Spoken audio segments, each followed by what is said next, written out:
Picture this for a second. You get paid on Friday. Your paycheck hits your bank account, and for a moment, you feel relief. Rent gets paid, groceries get bought, maybe you order takeout that night. And 3 days later, your balance already looks smaller than you expected. By the middle of the month, things feel tight again. Look, if that cycle sounds familiar, you are not bad with money, and you are definitely not alone. But here's the uncomfortable truth. The system most people store their money in was never designed to make them wealthy. Welcome back to Wealth with Frank, where we build real wealth the smart way. I am your host, Frank. Don't forget to subscribe and give this video a thumbs up if it helps you. Today we are going to talk about something most people never question, their bank account. Because here's the thing, banks make billions every year using your money, while you earn almost nothing. And I'm not talking about some conspiracy theory. This is basic math. According to data from the Federal Deposit Insurance Corporation,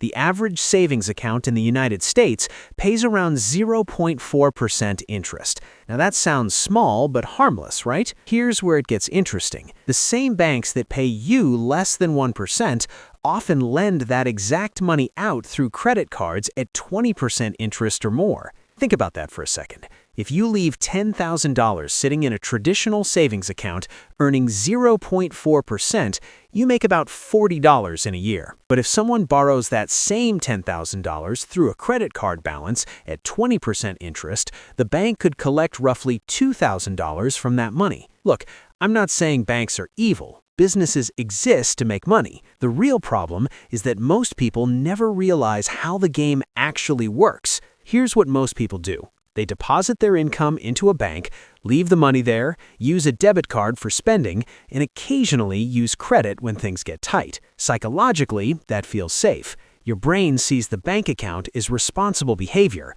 but financially, something strange happens. Your money sits still. Meanwhile, inflation slowly eats the purchasing power of that cash. According to long-term data from the Bureau of Labor Statistics, average inflation in the United States has historically been around 3% per year. So if your savings grow at 0.4%, but prices grow at 3%, you are actually losing money in real terms. Now you might be thinking, okay, Frank, but I still need a bank account. And you're right. The escape plan isn't avoiding banks completely. The escape plan is understanding how they profit and making sure your money also works for you. Here's what most people don't realize. Wealthy people treat their bank account very differently. To them, a bank account is just a temporary parking spot, not a long-term home. Money flows in and then quickly moves into assets that grow over time. For example, the stock market, represented by the S&P 500, has historically returned around 10% annually over long periods.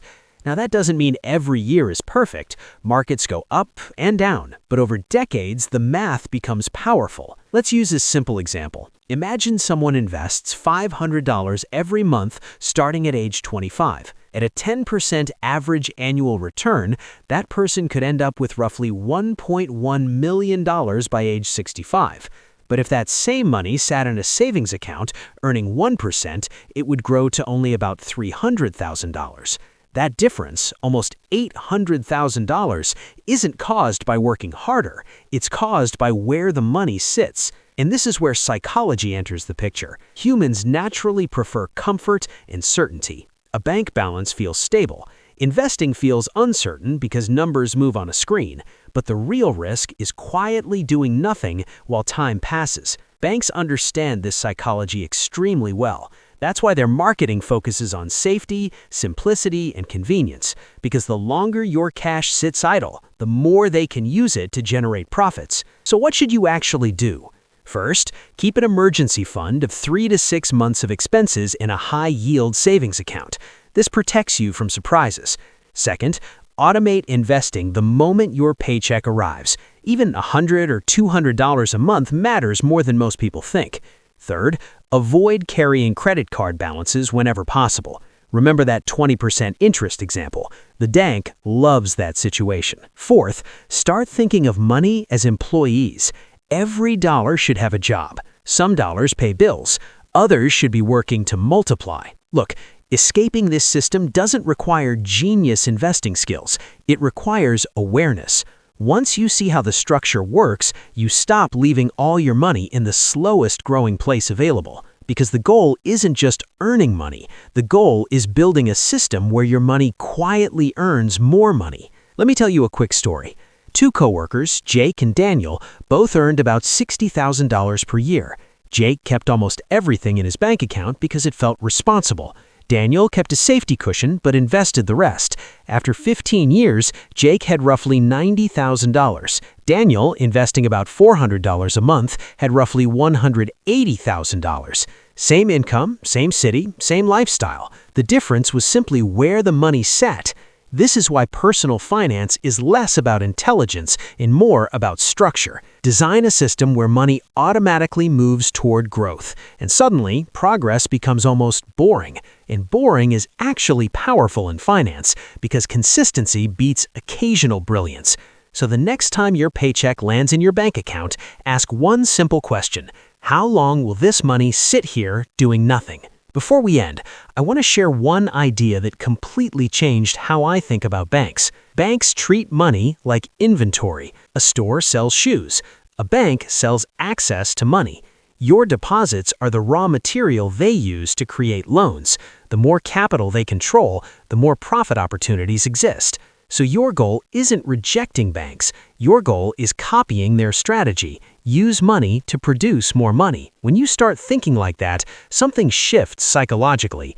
Instead of asking, "Can I afford this purchase?" you start asking, "What asset could pay for this?" That one question slowly moves someone from consumer thinking into investor thinking.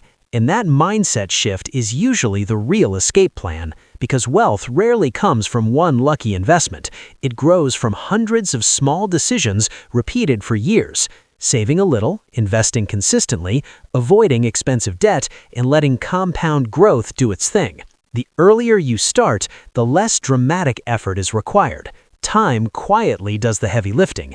So if you remember nothing else from this video, remember this: banks are extremely good at making money with money. Your job is learning to do the same. Start small, stay consistent, and give your money somewhere better to grow than a nearly empty savings yield. Because the quiet truth is this: the system was never designed to make passive savers wealthy. But once you understand the rules, you can start using the system the same way banks do. And that's when money finally stops controlling you and quietly starts working for you. If this video changed the way you think about banks and money, hit the like button and subscribe, because every week we break down the financial systems most people never question. Until then, keep learning, keep investing, and keep building a financial life that gives you options, freedom, and peace of mind. Because the moment your money starts working harder than you do, everything begins to change. And that moment often begins with one simple decision: stop leaving your financial future parked in the slow lane and start putting your money to work. That's the escape plan, and it's available to anyone willing to learn, including you, starting today.